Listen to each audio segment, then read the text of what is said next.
Hello everyone, সবাই কেমন আছো? আশা করি সবাই ভালো আছো, আর আমিও ভালো আছি। এটা ছিল রাখি পূর্ণিমার দিনের ব্লগটা।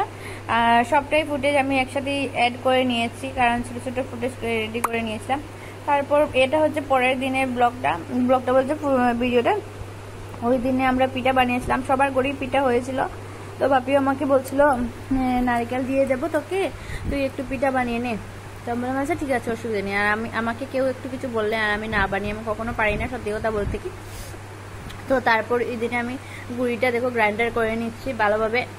আর এত সুন্দর গ্রাইন্ড হচ্ছিল কি বলবো তোমাদের, মানে এত তাড়াতাড়ি করে আমি একাই করে নিয়েছি, সব কিছু গ্রাইন্ড করে নিয়েছিলাম। তারপরে চালনি দিয়ে এই গুড়িগুলোকে চালনি দিয়ে সেঁকে নিয়েছিলাম, কারণ একদম নিমি যেগুলো থাকবে এগুলো দিয়েই ভালোভাবে একদম পিঠা হবে, নরম নরম তুলতুলে। আর সবসময় রেশনের চাল দিয়ে করলে একটু ভালো হয়ে যায়। তো আমাদের ছিল না, তো আমরা আতপ চাল দিয়েই করেছি। আর এই যে এখানে মা গল্প করছিল, তো মা বৌদির সাথে কথা বলছিল, আর আমি এখানে পিঠা বানাচ্ছিলাম। বৌদিকে জিজ্ঞাসা করছিল যে বৃষ্টি কেমন হচ্ছিল না হচ্ছিল। তারপর আমি এখানে পিঠা বানাচ্ছিলাম, আমার মা বানিয়েছিল। মাকে বলছে তুমি ছেড়ে দাও, আমি বানিয়ে নেব, তুমি গিয়ে সন্ধ্যাবাতি দিয়ে দাও। তো বিকেলবেলা করেছিলাম এখানটায়। আর এই পিঠেটা খেতেও অনেকটা স্বাদ, তার জন্য। তারপর দেখে নাও আমার পিঠেগুলো কি সুন্দর হয়েছে, দেখতেও কি ভালো লাগছে পিঠেগুলো। আর এই যে এই ডিজাইনগুলো সবগুলোই আমি করেছি। কেমন হয়েছে তোমরা অবশ্যই কমেন্ট করে যাও। তারপর এগুলো সিদ্ধ করে নিয়েছি, আর এগুলোকে আমাদের সিদ্ধ পিঠা। তো সিদ্ধ করার পরে এবারে বাপি নিয়েছিল মাংস আর মাছ নিয়ে এসেছিলো। আর এখানে আমার বড়মশাইকেও খেতে দিয়েছি। বড়মশাই খাওয়ার পর মানে খুব টেস্ট লেগেছে। ও তো সবসময় সব কিছু খায় না, কিন্তু ওর খুবই টেস্ট লেগেছে। তারপর আজকে চলে এলাম বাড়িতে, কারণ অনেক বৃষ্টি দিয়েছে। আর আজকে বুধবার, আজকে তো আসতেই হবে। আর কতদিন থাকবো, থাকতে আর ভালো লাগছিল না। তো কারণ এক সপ্তাহের উপর হয়ে গেছে, একটা বুধবারে গিয়েছি, আর আজকে আরেকটা বুধবার হয়ে গেছে। তো এত বৃষ্টি দিচ্ছিল, ভাই গিয়েছিল অফিসে। তো ভাই বলছিল যে তোরা তাড়াতাড়ি চলে আসার জন্য, কারণ এখানে মিডিলে অনেক জল হয়েছে। তো এটা ছিল, দেখুন এটা ছিল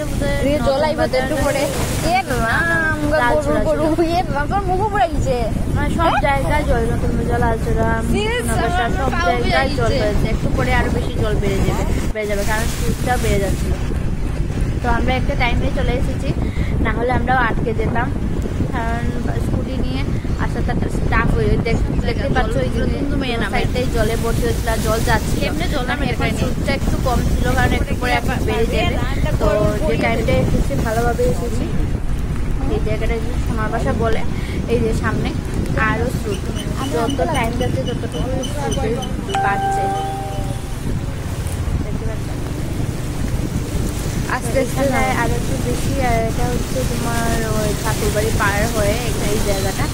তো একটা জায়গা ছিল যে জলে আমাকে পুরোপুরি ভিজিয়ে দিয়েছে। যেদিকে গেছি ওইদিকেই বৃষ্টি আর বৃষ্টি, পুরো ধর্মনগর পুরো জল হয়ে গেছে। যেদিকে যাচ্ছি ওদিকেই বৃষ্টি। সেই বলে এখানটায় যখন বৃষ্টিটা পার হওয়ার পর দেখো এই জায়গায় তো আরো প্রচন্ড পরিমাণে বৃষ্টি হয়েছে।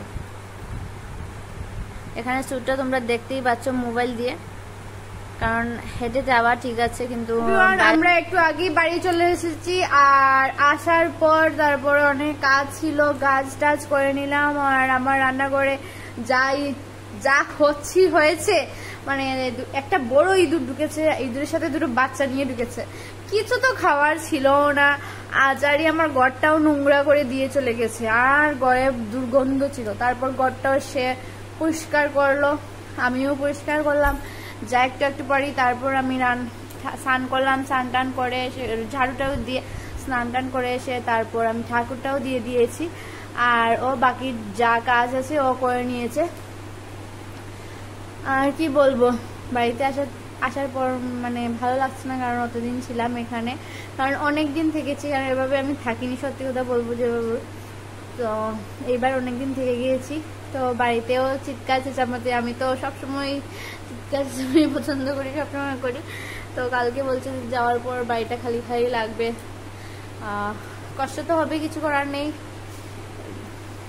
আসতে তো হবেই বাড়িতে, সেটা আর কিছু বলারও নেই, কিছু করারও নেই, বাইরে তো আসতে হবেই।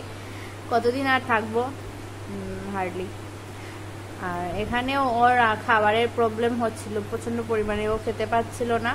আর ওকে রেখে আমি কখনো কোথাও যাই না, কারণ আমি জানি ও খেতে পারবে না, ওর একটু এক্সট্রাই আমি আমি আমার সব সময় ওকেই দেখতে হয়, তো তার জন্য একটু এবার আমি জানি না কীভাবে আমি ওকে বলেছিলাম তুমি যা ইচ্ছে তা করে, আমি চলে যাচ্ছি, সেই বলেই আমি কয়েকদিন রেখেছি, নাহলে আমি থাকতাম না, ও খেতে প্রচণ্ড অসুবিধা হয়ে যায়, তো তার জন্য আমার আসতে হতো। এবার আমি আজকেও বলছিল মা থাক, থেকে যা, বাদ দিয়ে ছেড়ে যা, বাপিও বলছিল, তো আমি বলছিলাম না বাপি আর থাকবো না, ওর খাবারের প্রচণ্ড প্রবলেম হয়ে যায়, তো তার জন্যই।